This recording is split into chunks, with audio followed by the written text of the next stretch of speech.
Өнөөдрийн хичээл бол зочид буудлын хүлээн авах хэсэгт ачаага төр үлдээхэд хэрэглэгддэг ярианы англи хэлний хэллэгүүд юм. Эхлээд хамгийн чухал үгсээ тогтоож авцгаая. Luggage болон baggage гэдг нь хоёулаа ачаа тийш гэсэн утгатай.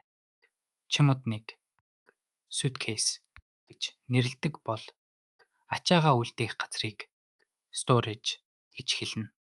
Зочид буудалд ирээд ачаагаа үлдээхдээ Could you leave my luggage here? Please гэж маш илтгэр асууж болно. Эсвэл Is there a place to store my bags? гэж хэлж бас болох юм. Хизээ ирж авахаа хэлэх нь чухал.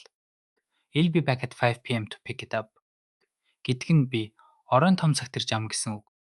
Энд 5 гэдэг тоог 5 гэж үсгээр бичиж тэмдэглээрэй.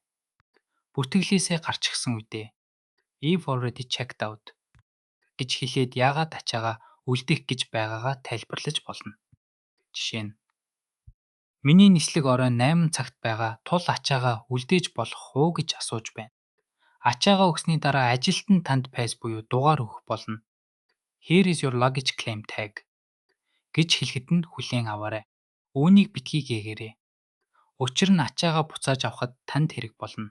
Ачаагаа буцааж авахдаа I'd like to pick up my luggage please гэж хэлээд байцаа үзүүлээрэй. Энд pick up гэдэг нь ямар нэг зүйлийг очиж авах гэсэн утгатай хэллэг юм. Өнөөдрийн хичээлээр бид ачаа үлдээх болон буцааж авах чухал хэллэгүүдийг сурлаа. Баяртай.